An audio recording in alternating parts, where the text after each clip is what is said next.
Friends, welcome to my studio. I owe you an apology. I promised to be recording podcasts on a weekly basis, but for reasons outside my control, I have not been able to record any podcast since we last spoke.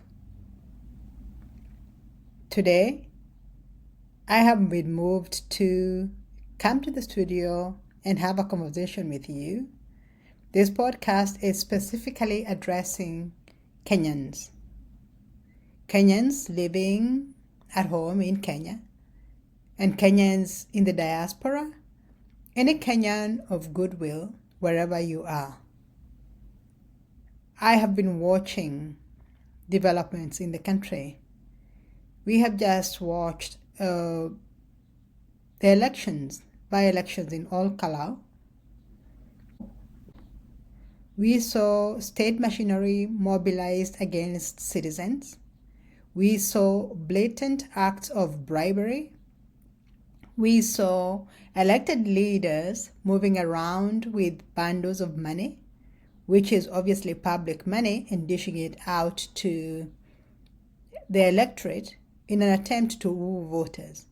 We also saw elected members, identifiable members of the ruling class, let me call them that, individuals with proximity to power or with capacity to influence power, moving around with armed persons. They have been called goons, they have been called militia, whatever you want to call them. But these are people who don't mean well for the people or the country of Kenya. We saw shootings, we saw attacks against journalists, and we saw attacks against individuals. At the end of the day, in All Kalau, we lost 2 people.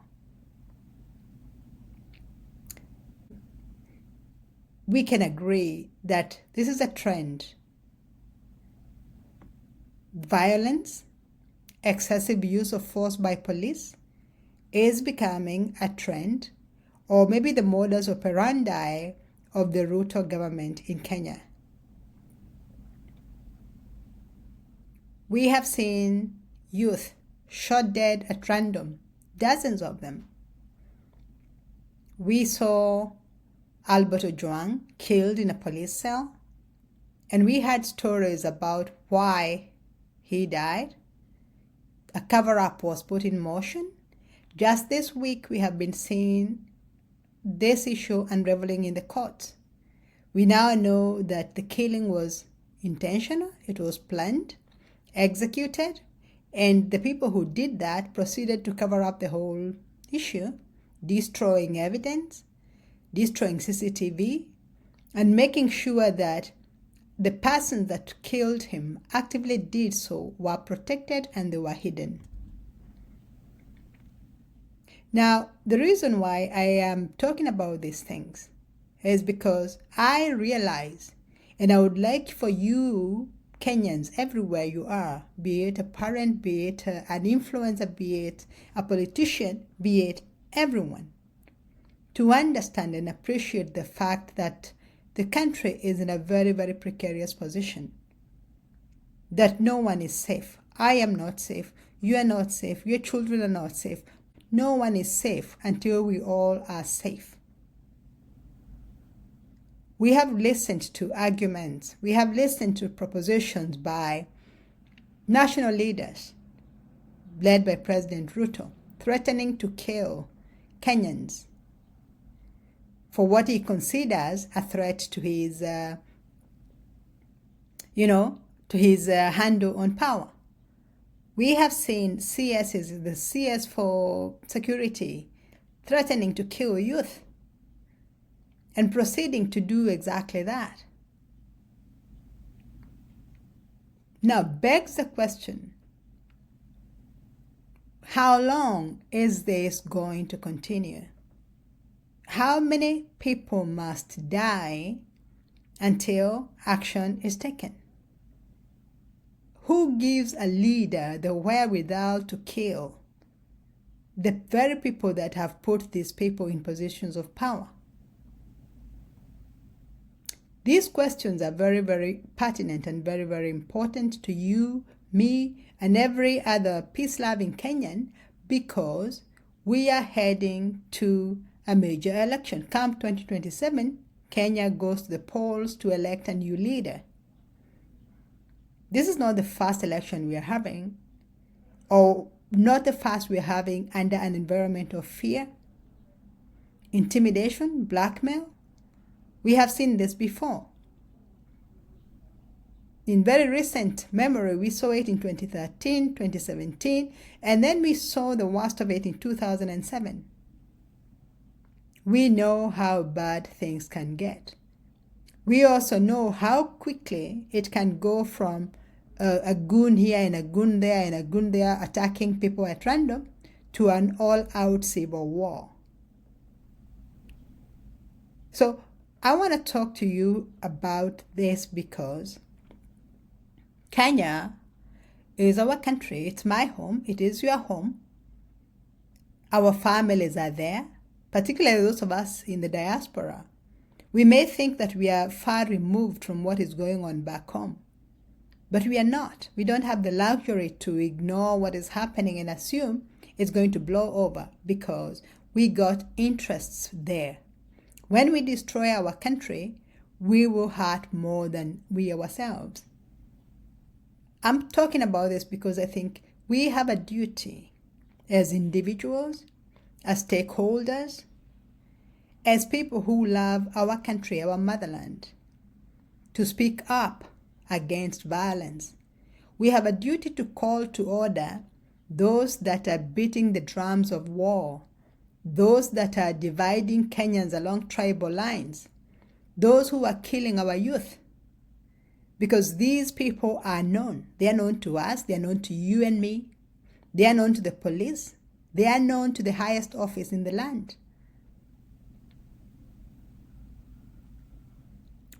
We know how it starts, we can see how it is going, and we know without a doubt where it is going to end.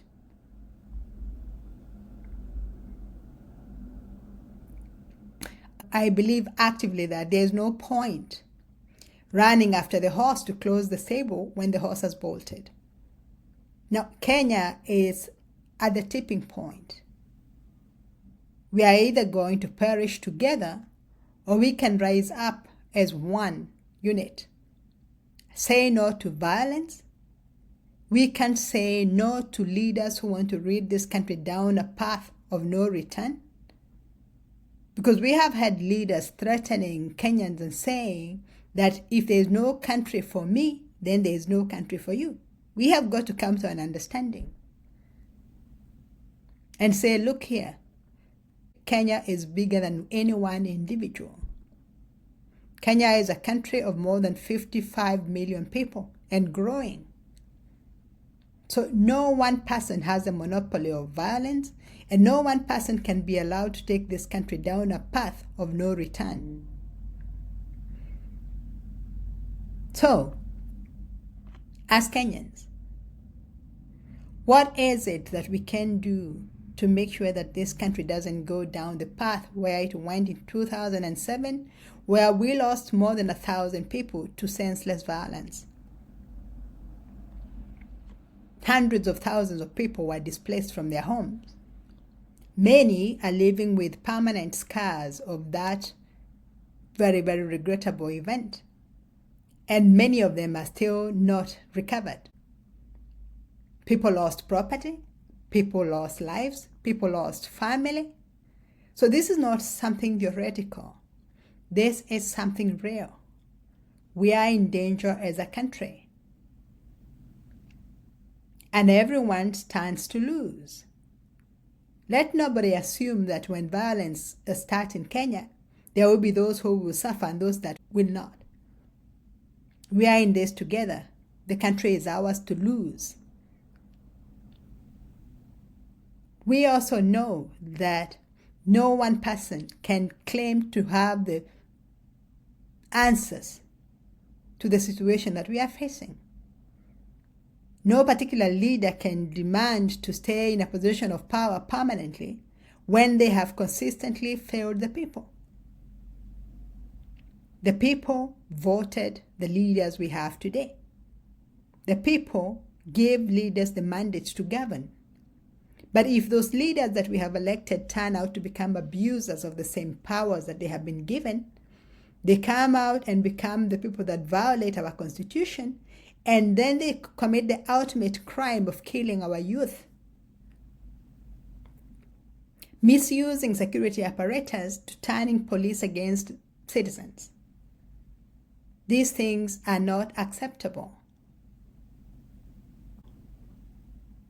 So what shall we do? I am calling on every Kenyan of goodwill, wherever you are, in your own small spheres of influence, to come out and condemn violence.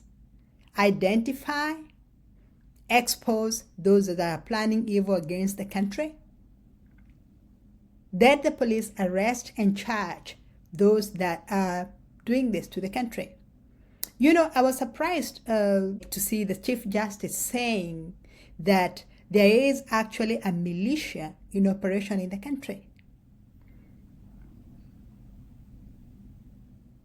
If I'm getting this correctly, Justice Mother is confirming what Kenyans already know, that the violence we are seeing is not spontaneous, that the violence we are seeing is politically instigated, that the purveyors of the violence are known, and that those beating the drums of war believe that they can benefit by fragmenting the country along tribal lines, that they can benefit when they keep everybody in a state of fear, intimidation, and pandemonium.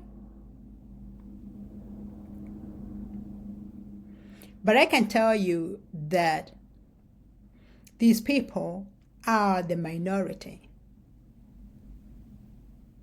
They can't possibly overpower an entire country.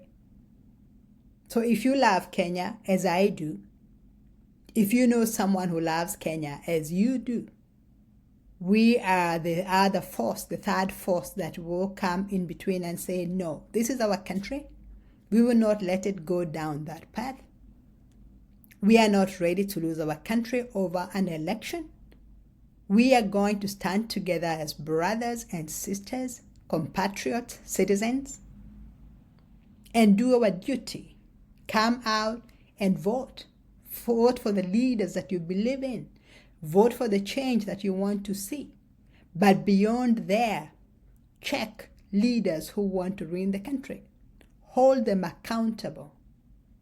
Don't give them any space to hide. You know, we have seen what has happened in our neighboring countries. Our neighbors in Sudan are at war. They've been at war for many months.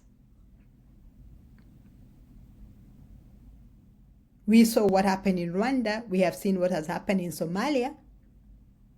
People suffer and life goes on.